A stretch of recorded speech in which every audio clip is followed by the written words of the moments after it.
Bismillah, assalamualaikum, selamat datang kembali di Tony FS Mindah Kuburan. Sebuah kisah nyata dari Kak Viola @Miss Viola. Cerita ini mungkin akan sedikit ada kata-kata umpatan, dikarenakan bukan cerita asli dari Kak Viola, melainkan kisah dari kerabat Kak Viola yang bernama Andri. Semua nama, lokasi, dan tempat akan saya samarkan semua, dan akan saya tutup rapat rahasia keluarga ini berasal dari mana untuk kebaikan bersama. Dan cerita ini juga akan menghadirkan banyak karakter. Semoga nantinya ketika membaca cerita ini, teman-teman tidak bingung dan bisa memahami serta mengambil pelajaran dari kisah keluarga Andri. Bismillahirrahmanirrahim. Semua berawal ketika saya pergi ke suatu kota di bagian timur untuk urusan pekerjaan. Di malam hari, saya teringat bahwa ada kerabat saya di kota itu. Jadi, saya menghubungi beliau supaya kami bisa setidaknya bertemu sebentar. Namanya Andri, sebaya dengan saya. Lalu beliau mengiyakan ajakan saya untuk bertemu. Walaupun saya tahu sepertinya ada sesuatu yang aneh ketika saya menelpon beliau. Sedikit informasi, beliau adalah sosok orang yang sangat-sangat ceria. Tidak bisa sendiri, dalam arti dia selalu ingin ada kerabat atau sahabatnya. Tapi malam itu, suaranya terdengar parau, seolah menahan tangis dan beban berat dalam badannya. Tidak ingin berpikiran buruk, saya mencoba berpikir positif. Barangkali beliau sedang lelah atau sedang ada masalah dalam pekerjaannya, mengingat beliau adalah salah satu general manager di salah satu hotel mewah di kota itu. Kami sepakat untuk bertemu besok jam 1 siang di salah satu coffee shop di dekat hotel tempat saya menginap. Malam itu, saya tahu sekali, badan saya sangat membutuhkan istirahat. Mata saya tertutup di atas kasur, tetapi pikiran saya tidak bisa lepas dari bayangan wajah Andri. Bahkan, suara parau Andri masih terngiang di telingaku. Dalam pejaman mataku, aku merasa ada sesuatu yang mondar-mandir melewati kakiku. Tapi aku tidak bisa membuka mata. Entah aku tidak bisa atau aku tidak mau. Aku pun tidak tahu, karena aku tidak nyaman. Membuatku tiba-tiba takut. Ada apa ini? Aku berusaha tidak peduli dengan bayangan-bayangan. Entah itu halusinasi di kepala atau memang ada sesuatu di bawah kaki. Hingga akhirnya aku tertidur pulas. Keesokan harinya, aku yang baru selesai menyelesaikan pekerjaan baru sadar bahwa waktu sudah menunjukkan pukul 2 siang. Aku bergegas mendatangi coffee shop tempat kami sepakat untuk bertemu. Dari jauh aku sudah melihat Andri duduk di salah satu sudut kafe. Tatapan matanya kosong dan tangannya memegang satu batang rokok yang menyala, tapi seperti tidak dihisap sama sekali karena abunya cukup panjang tertahan di batang rokok itu. "Woi, bengong aja lu, kesambet baru tahu dah," kataku. Duduk-duduk Vi." "Ngapain bengong sih Teng?" Dulu waktu masih kecil panggilan kecil dia itu Ateng. "Bengong apaan? Kagak bengong. Lama amat dah, kemana aja? Buset, udah sejam nungguin nih, babi." "Misi pak, mohon maaf nih, ini kota bukan saya doang penduduknya. Macet pak, macet." "Lesan lu ah," kata Andri. Melihat sikapnya yang tetap galak dan ceria, seketika pikiran yang berkecamuk di benakku semalam hilang, seolah tidak ada apa-apa. Kami ngobrol ngalor ngidul, membahas pekerjaan, kehidupan, dan lain-lain. Sampai ada di satu titik, Andri terdiam. Mimik wajahnya mendadak kaku dan dingin. Tatapan matanya tajam dan kosong, melihat ke depan, ke arahku. Aku melambaikan tanganku ke depan wajahnya, tapi Andri tidak bergeming, bahkan tidak berkedip. Aku coba menepuk pundaknya, dan aku merasakan ada hawa dingin di sekitar pundaknya. Hatiku mulai merasa tidak enak. Tanganku gemetar, sampai tiba-tiba aku mendengar suara dari arah belakangku. Suara yang aku kenal. Ya, ada suara Andri memanggilku. Viola." Dia memanggil nama lengkapku. Seketika aku menoleh ke belakang dan melihat Andri berlari kecil menuju ke arahku. Aku melihat Andri. Tunggu, lalu siapa yang ada di hadapanku? Aku kembali menoleh ke orang yang duduk di hadapanku. Kosong, bersih. Padahal tadinya ada 2 gelas kopi kami yang dibeli Andri. "Vi, sorry gue telat. Ada trouble dikit tadi di kantor. Belum nunggu lama kan?" kata Andri. Aku masih terpaku, tidak percaya. Yang aku lihat tadi nyata. Andri dengan setelan jas hotelnya, dasi hitamnya, kemeja merahnya, dan celana hitamnya. Bahkan kami bercengkrama dan tertawa. Dan sekarang ada Andri lagi yang datang dari belakangku dengan setelan yang sama dan duduk di kursi yang sama. Aku melihat ke sekeliling. Masih ada orang-orang yang sama dengan yang aku lihat tadi. Bedanya mereka melihatku dengan tatapan aneh. Bahkan beberapa terlihat saling berbisik sambil menatapku. Andri beranjak dari duduknya dan masuk ke dalam coffee shop. Lalu keluar lagi dengan 2 gelas kopi americano. Kopi yang sama dengan yang disediakan Andri yang tadi. Sedangkan aku masih kaku, mematung di kursiku. Sungguh aku tidak percaya dan bingung dengan apa yang baru saja terjadi. Sampai Andri memecahkan lamunanku. "Woi, diam aja dah. Berapa lama stay? Gila, udah berapa tahun gak ketemu ya? Udah nunggu lama ya. Sorry loh, Vi." "Hah? Oh, jam berapa ini?" jawabku. "Jam 2. Kenapa, Vi? Ada urusan lu ya?" "Hah? Jam 2? Kataku heran. Seakan tidak percaya, aku membuka handphoneku untuk mengecek jam dan benar saja waktu di handphoneku menunjukkan pukul 2 siang. Sungguh aneh. Tapi aku buru-buru mengatur nafas dan mengembalikan kembali. Jiwaku hilang karena kejadian barusan. "Lu gak kenapa-kenapa kan, Dri?" tanyaku. Enggak kenapa-napa kok. Kenapa emangnya?"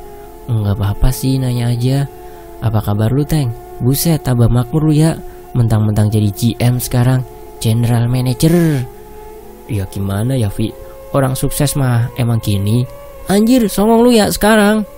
Kami pun larut dalam perbincangan kami siang itu. Sama sepertiku yang larut dalam perbincangan yang hampir dengan Andri yang lain.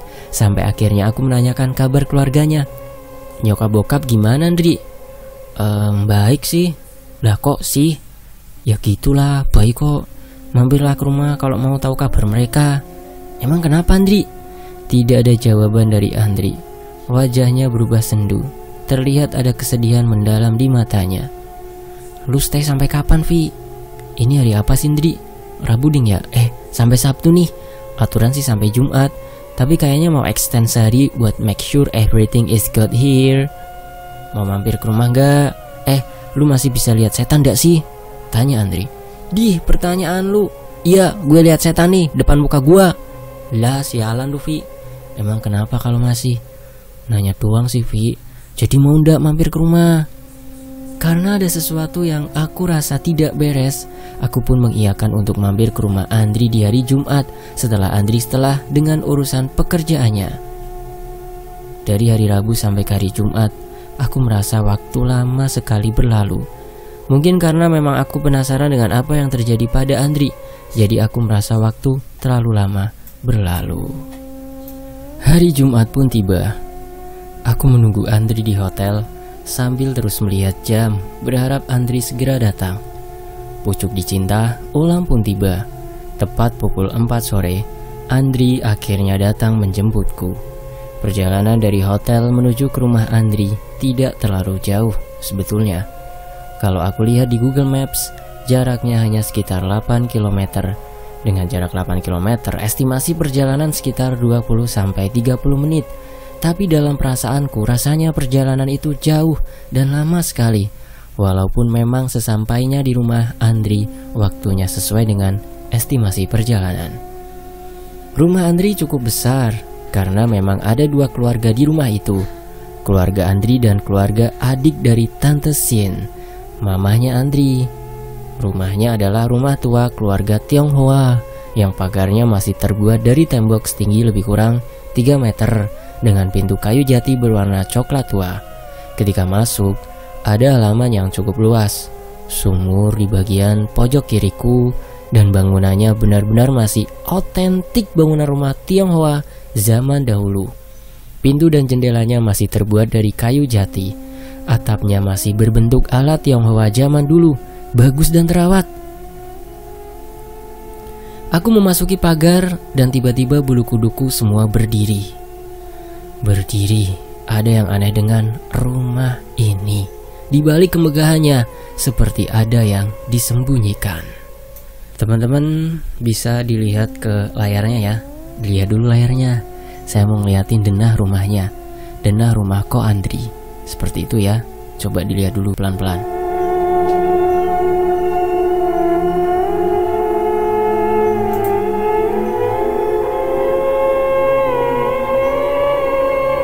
Tante Sin, mamahnya Andri menyambutku dengan sangat ramah.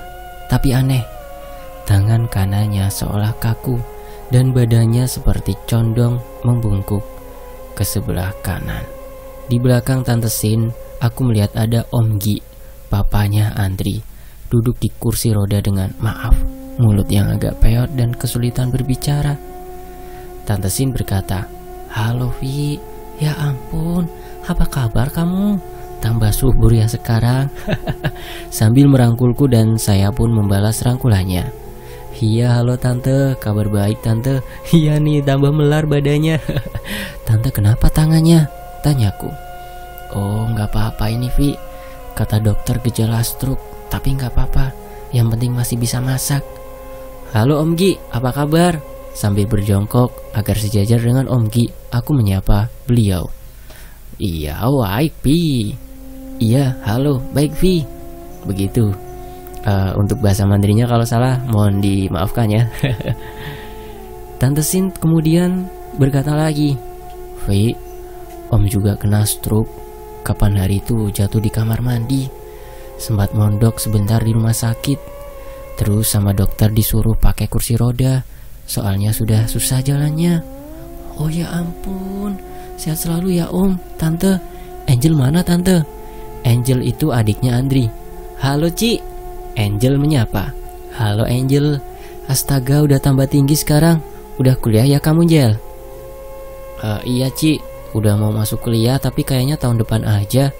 Mau jagain mama papa dulu Ci, sampai bisa tinggal sendiri. Kan Ko Andri kerja terus jadinya nggak ada yang jagain di rumah."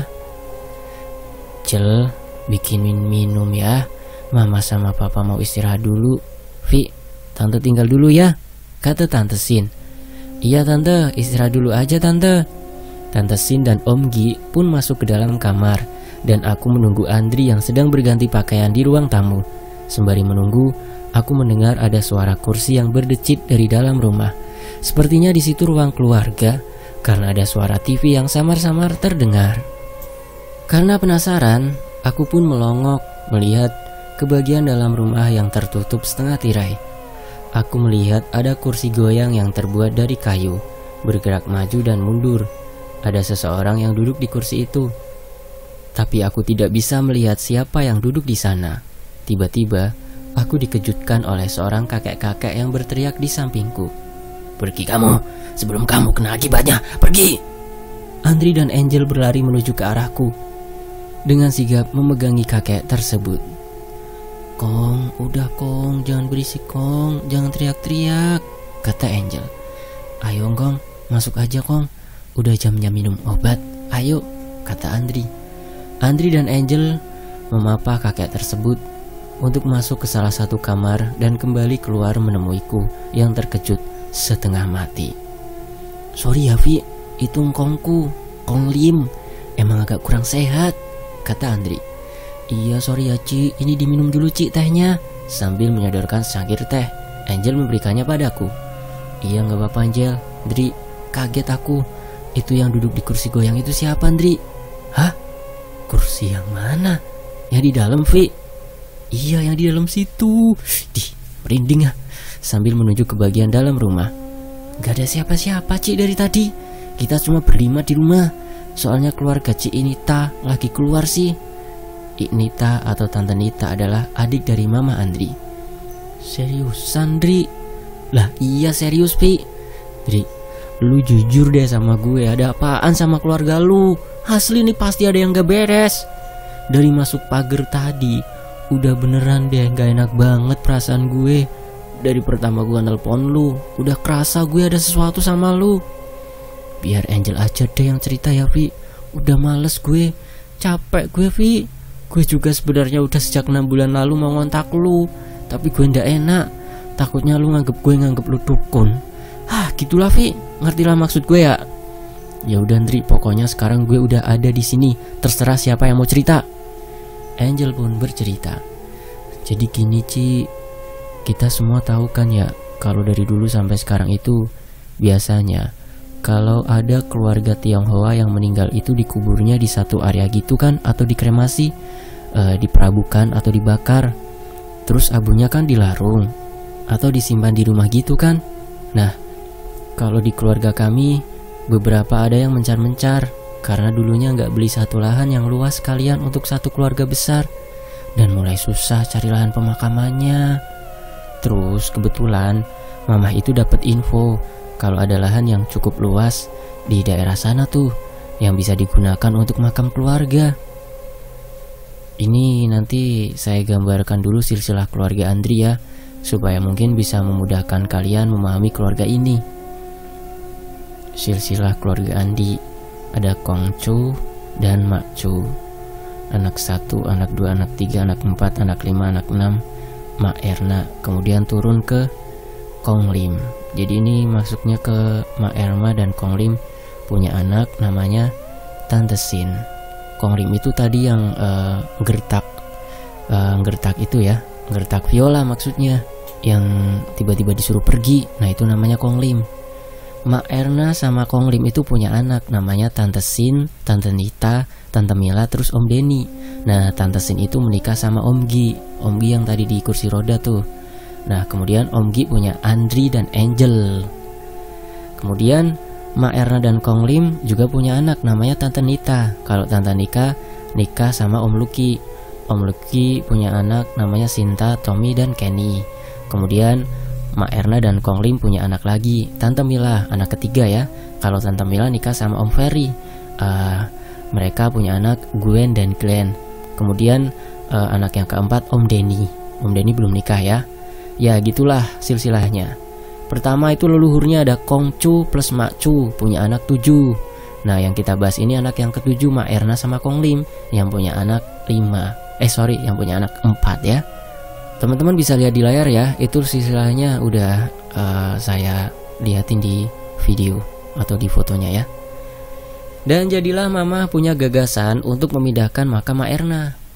Mak Erna atau ibu dari Tante Sin, lalu Kongcu, kakek dari Tante Sin, Makcu, nenek dari Tante Sin, sama beberapa leluhur ke sana supaya jadi satu area. Maksudnya leluhur yang ke atasnya gitu sebelum-sebelumnya. Dan dari 4 bersaudara, yang setuju itu cuma I Nita. Sedangkan yang lainnya kayak I Mila sama UU Denny kurang setuju karena menurut mereka kurang etis untuk mindahin makam keluarga yang sudah lama di sana. Oh ya teman-teman, untuk penyebutan I dan UU itu gimana ya? Saya baru tahu soalnya ini baru baca di sini. Koreksi kalau salah ya. Oke lanjut. Ya dari 4 bersaudara yang setuju itu cuma I Nita, sedangkan yang lainnya kayak I Mila sama U Denny kurang setuju karena menurut mereka kurang etis untuk mindahin makam keluarga yang sudah lama di sana. Kecuali kalau misalnya nih ada yang meninggal terus dimakamkan, habis itu ada anggota keluarga yang lain dimakamkan di lokasi yang sama. Nah kami yang generasi buyut-buyut ini kompak semua untuk gak perlu ikut-ikutan ambil suara soal masalah pemindahan makam ini. Karena menurut kami itu bukan ranah kami untuk ikut campur. Sampai akhirnya Mama sebagai anak tertua menang suara. Jadilah Mama dan Papa cari orang yang bisa mindahin makam-makam itu. Oh ternyata ini Tante Sin sama Om Gi anak tertua ya. Maaf ya tadi salah yang di atas waktu bacain silsilah ya. Oke lanjut. Jadilah Mama dan Papa cari orang yang bisa mindahin makam-makam itu ke lokasi yang baru. Waktu hari H pemindahan, Kong Lim yang biasanya cuma diem tiba-tiba bisa marah-marah Ci. Kata Angel seperti itu. Angel pun melanjutkan ceritanya. Kong Lim menolak makam-makam itu dipindah tanpa ada upacara adat khusus untuk pemindahan makam. Tapi gimana ya Ci, Mama itu egonya besar dan gak mau denger nasihat orang. Akhirnya tetap nekat untuk mindahin makam-makam itu ke daerah sana tuh. Sensor ya daerahnya ya. Padahal sampai tetangga-tetangga itu juga ngewanti-wanti supaya rencana itu dibatalkan, karena mereka takut nanti pada kualat. Apalagi gak ada upacara adat yang dikhususkan untuk minta izin ke leluhur itu.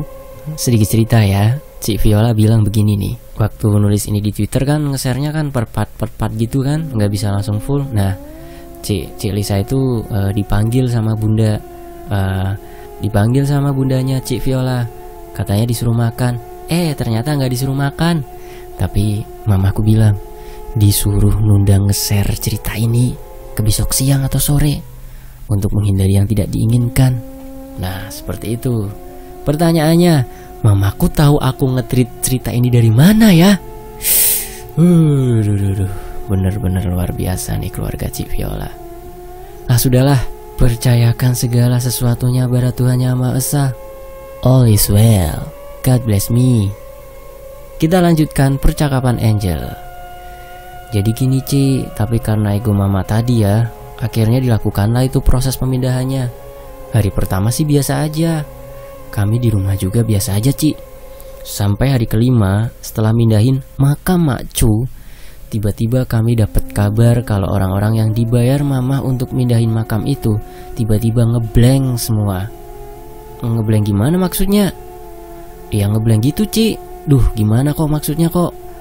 Maksudnya tuh ya Vi, mereka waktu bangun tidur tiba-tiba kayak orang ngeblank gitu. Melek tapi ndak ngapa-ngapain, cuman di atas kasur, badannya kaku tapi matanya melek. Ada 3 orang tuh yang begitu.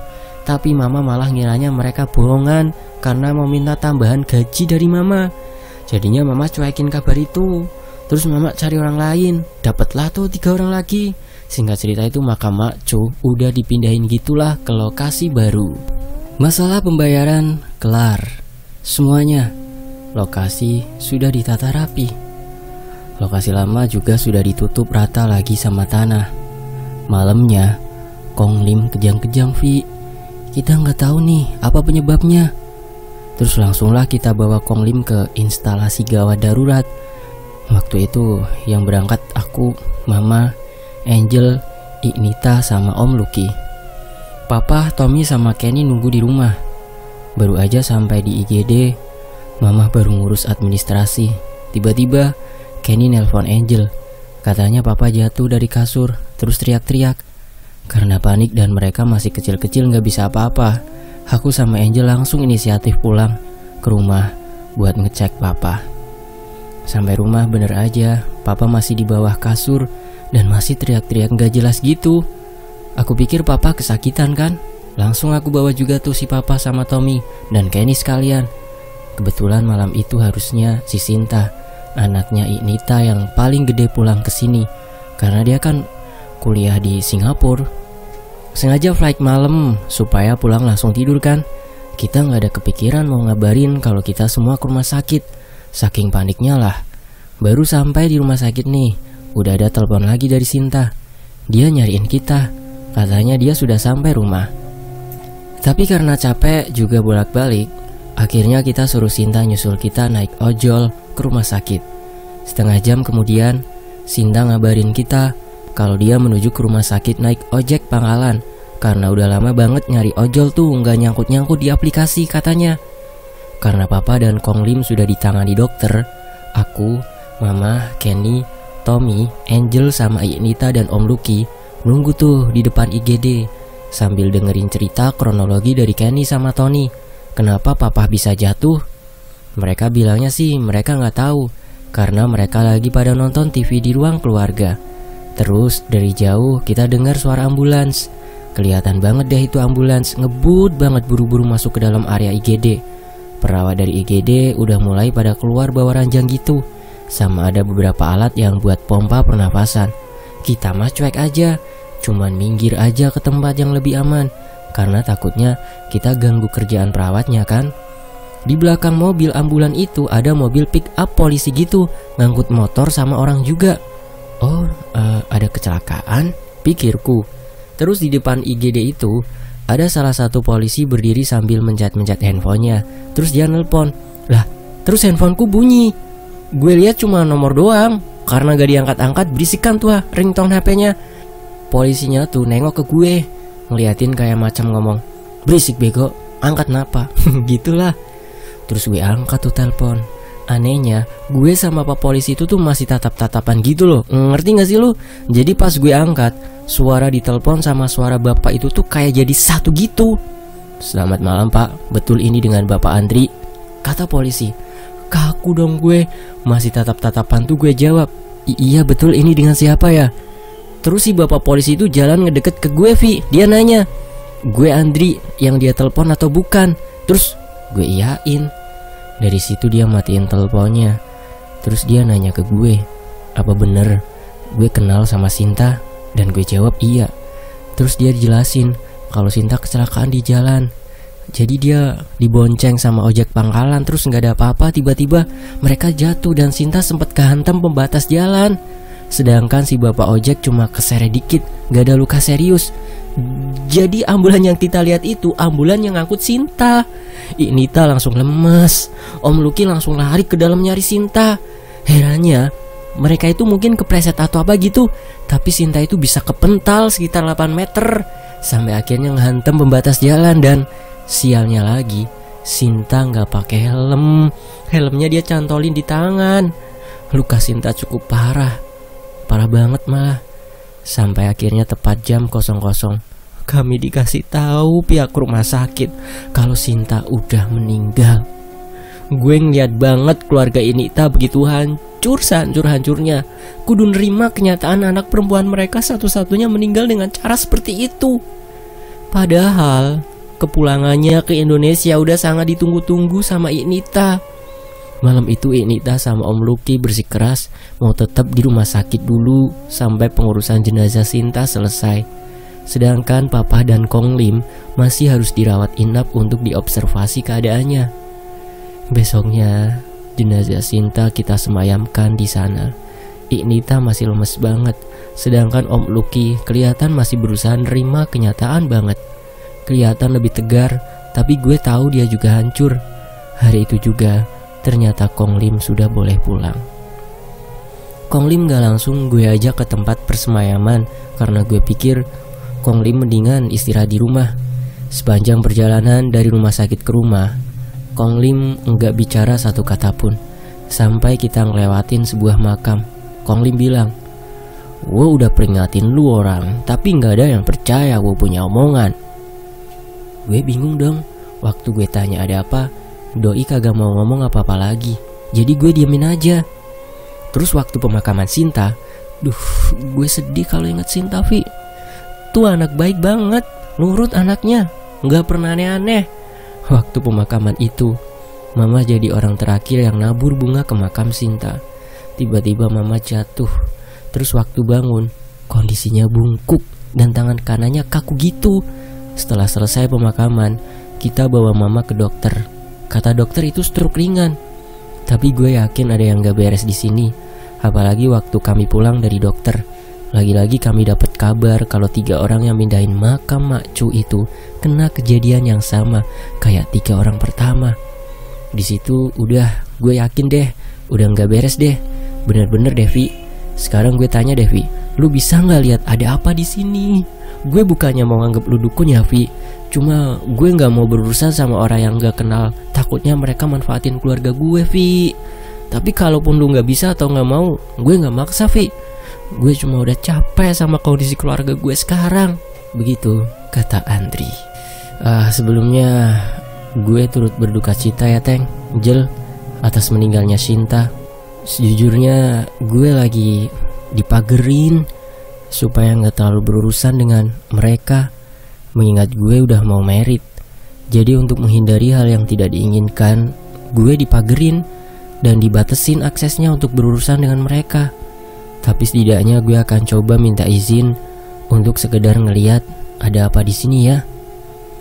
Lalu aku pun mencoba untuk berkonsentrasi dan berdoa, serta memohon izin untuk melihat apa yang terjadi di rumah Andri. Dengan tulus dan tanpa paksaan, aku meminta untuk diberi akses supaya setidaknya aku bisa mencarikan solusi untuk keluarga Andri. Sekitar 10 menit aku berkonsentrasi, berdoa dan mencoba fokus. Aku dikagetkan dengan hembusan angin di tengguk sebelah kiriku.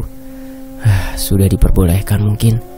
Perlahan aku buka mata dan betapa terkejutnya aku karena aku melihat ada 4 sosok di depan wajahku persis. Bisakah kalian bayangkan?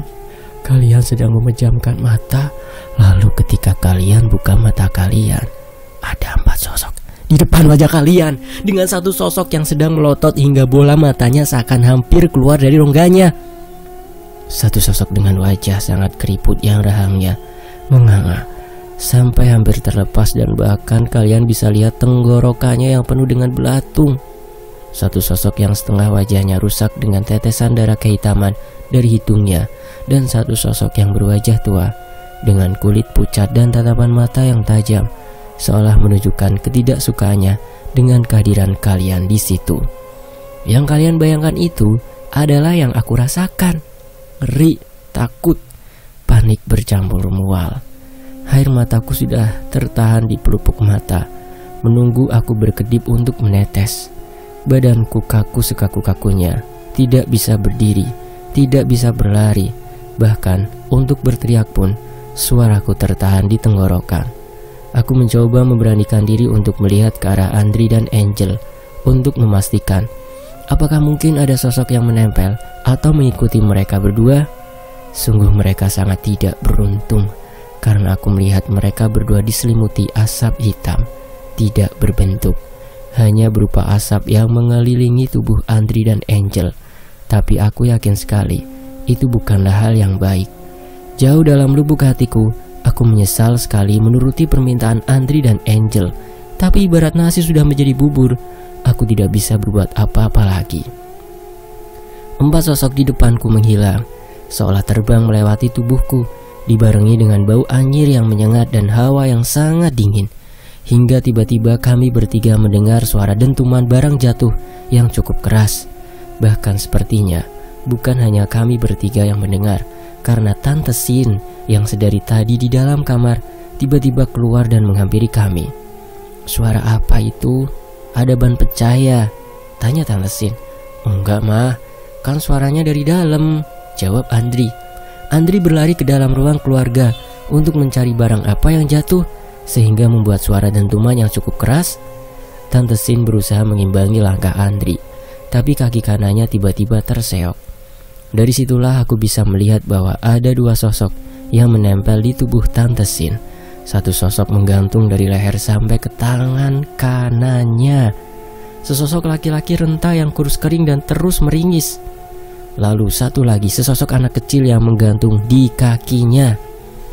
Bukan sebuah pemandangan yang semua orang ingin lihat, tapi entah kenapa jauh di dalam lubuk hatiku aku sudah menduga hal-hal gangguan seperti ini terjadi pada keluarga Andri. Tapi makhluk ini berjumlah jauh lebih banyak dari yang aku pikirkan. Andri kembali ke ruang tamu dengan helaan nafas yang cukup panjang. "Gimana Andri? Apa yang jatuh?" tanyaku. "Nggak ada apa-apa Vi, mungkin ada buah jatuh kena genteng rumah. Gimana? Lu lihat apa? Dari tadi diam aja." "Sorry Andri, gue bukannya nggak mau bantu, cuma ya jujur aja, gue nggak punya kekuatan sebesar itu untuk ngusir apa yang ada di sini yang ganggu keluarga kalian." "Emang ada apaan sih Vi?" "Kayaknya ada hubungannya sama proses mindahin makam keluarga lu deh. Soalnya yang gue lihat nih, orang Tionghoa zaman dulu semua kayaknya." Bentar Vi, potong Andri. Andri masuk ke dalam salah satu kamar dan keluar lagi dengan membawa beberapa lembar kertas. "Yang ini bukan?" tanya Andri. Rupanya Andri membawa beberapa lembar foto lawas. Mungkin foto sekitar tahun 60 sampai 80-an, karena fotonya sudah mulai menguning dan beberapa bagiannya mulai rusak.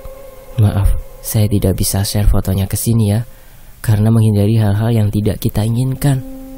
Aku mengamati satu persatu orang yang ada di foto tersebut, dan betapa terkejutnya aku bahwa benar ada beberapa makhluk yang sama persis dengan yang ada di foto lawas itu.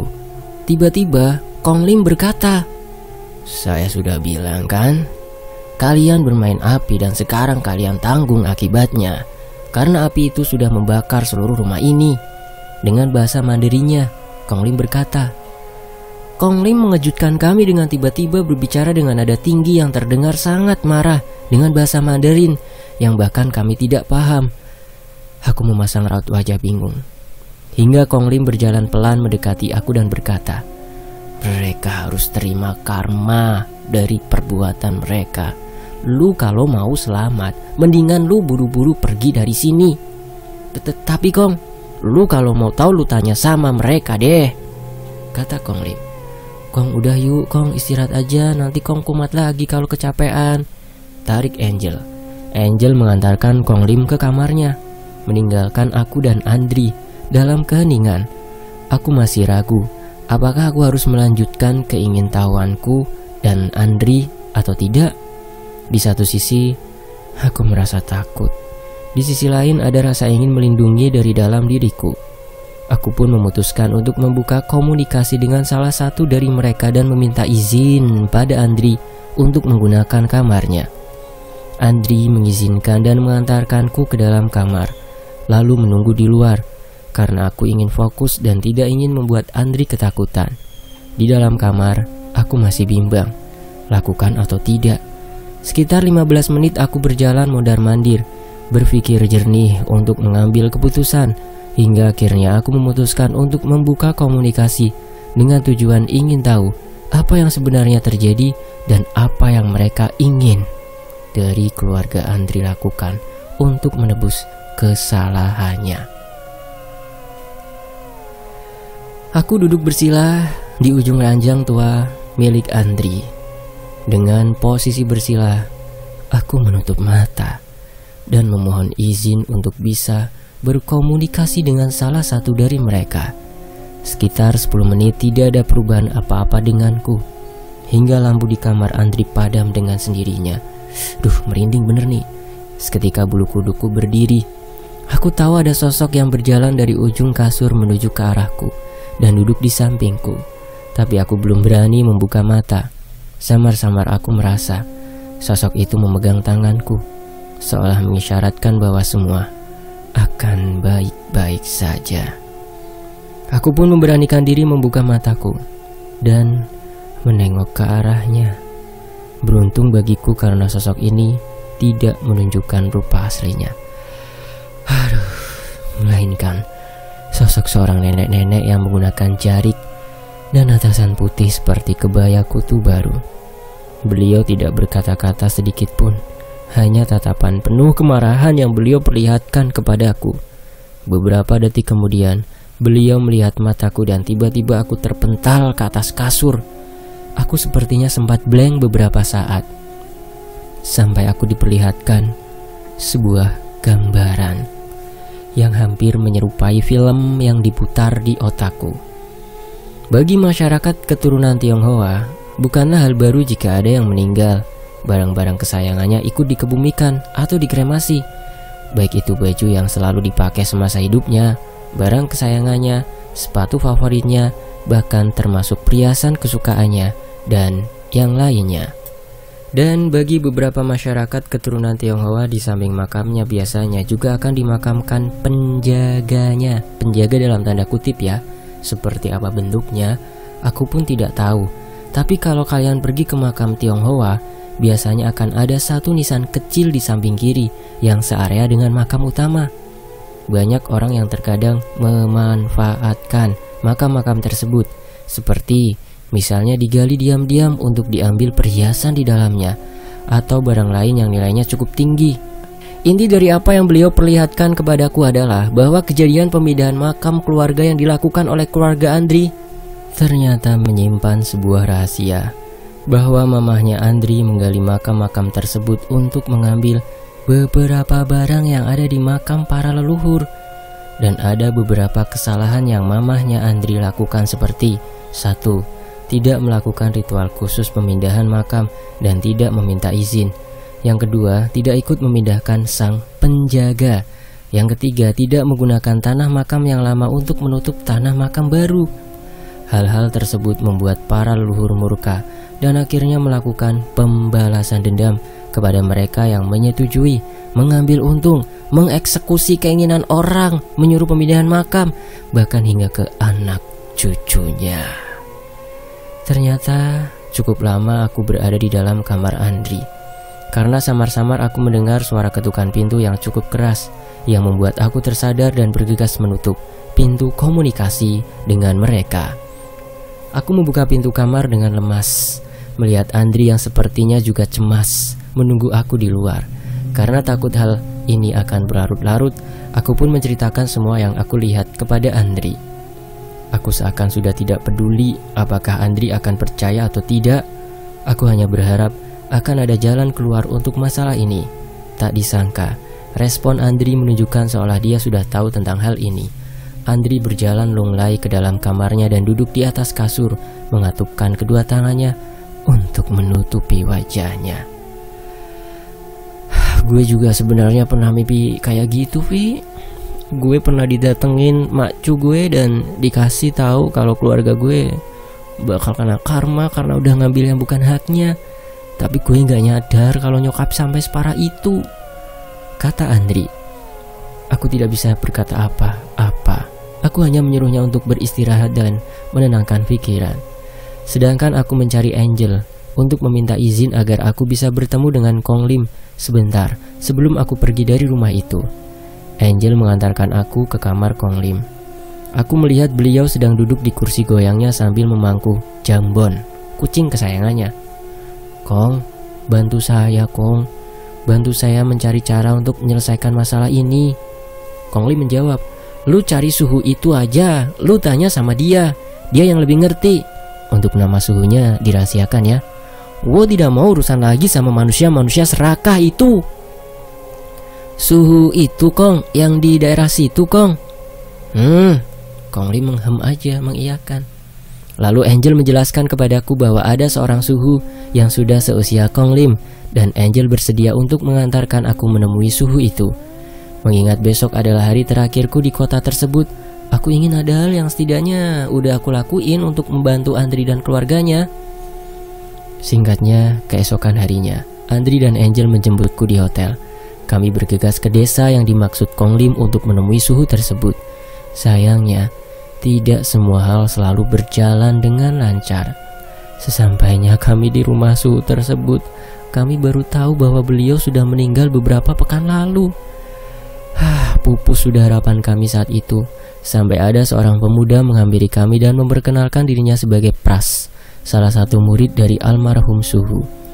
Kami menceritakan maksud dan tujuan kami datang ke tempat itu. Pras pun menawarkan diri untuk membantu kami meminta tolong kepada beberapa tokoh agama yang bisa membantu kami melakukan ritual tertentu untuk menenangkan para arwah, sekaligus memperbaiki kesalahan yang dilakukan keluarga Andri. Aku merasa sangat lega saat itu, karena akhirnya aku bisa kembali ke rumahku dengan perasaan tenang. Selanjutnya, Andri dan Angel yang mengatur untuk dilaksanakannya beberapa ritual dan upacara khusus tersebut. Beberapa minggu setelah hari terakhir aku di kota itu, aku menghubungi Andri lagi untuk menanyakan kabarnya. Sayang sekali, bukan hanya kabar baik yang aku dengar. Kabar baiknya, setelah dilakukan upacara khusus untuk pemindahan makam sekaligus pengembalian barang-barang berharga yang diambil, kondisi keluarga Andri jadi semakin tenang dan kondusif. Kong Lim sudah kembali ceria dan tidak menutup diri lagi. Kabar buruknya membuat aku ingin memastikan lagi dan memutuskan untuk kembali ke sana untuk berkunjung ke rumah Andri. Beberapa hari kemudian, setelah mengajukan cuti ke kantor dan akhirnya mendapatkan tiket pesawat untuk ke sana, aku pun kembali datang ke rumah Andri. Sayangnya, aku tidak lagi disambut dengan hangat seperti kali terakhir aku datang ke sana. Saat masuk melewati pagar rumah Andri, aku disuguhi dengan pemandangan yang kurang mengenakan.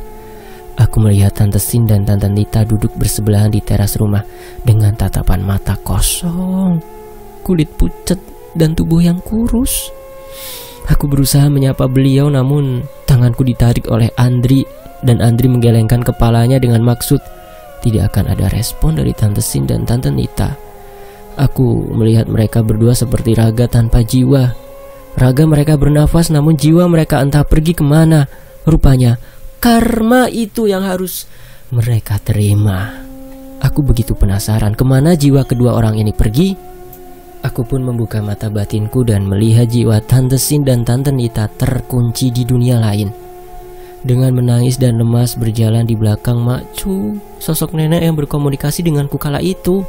Selain itu aku juga melihat sosok Om Gi dan Om Lucky. Ya, rupanya mereka berdua akhirnya pergi meninggalkan dunia ini. Om Gi dengan serangan jantungnya, Om Lucky yang mengalami depresi karena kehilangan putri satu-satunya, memutuskan untuk bunuh diri dengan menggantung tubuhnya di gudang. Kini tinggallah Andri, Angel, dan Kong Lim yang tinggal di rumah itu serta Raga, Tante Sin, dan Tante Nita. Karena Kenny dan Tommy rupanya juga sudah dipanggil oleh sang pencipta dengan kejadian yang kurang baik. Gila, ini karmanya sampai cucu ya. Hati-hati teman terhadap karma. Kenny dan Tommy, dua bocah kecil yang sangat kasihan karena pada saat mereka bermain di halaman rumah, secara tidak sengaja atau mungkin ada yang menyengajakan, mereka terjatuh ke sumur dengan kedalaman kurang lebih 10 meter. Beruntung aku sudah tidak melihat bayangan hitam yang menyelimuti Andri dan Angel, karena mungkin pada saat itu, entah karena aku datang di saat yang tepat atau memang beginilah jalan takdir hidup mereka. Pesan dari kisah ini, jangan bermain-main dengan orang yang sudah meninggal. Jangan mengusik peristirahatan mereka, karena mereka bisa mengusik kalian kapan saja, di mana saja, dengan cara mereka. Sekian cerita Mindah Kuburan ini. Semoga bisa mendapatkan pelajaran dari kisah ini. Tanamlah karma baik. Hidup adalah cerminan. Kalau kita berbuat baik, ya baiknya juga buat kita. Kalau kita berbuat jahat, jangan tanya, cepat atau lambat jahatnya itu akan kembali ke diri kita. Ya, semoga ada pelajaran yang dipetik dari kisah keluarga Andri ya. Demikianlah kisah yang dituliskan oleh Kak Viola. Teman-teman juga bisa mampir ke akun Twitternya ya, @MissViola. Linknya nanti ada di deskripsi ya. Tony FS pamit. Terima kasih teman-teman ya. Terima kasih Kak Viola. Wassalamualaikum warahmatullahi wabarakatuh. Alhamdulillahirobbilalamin.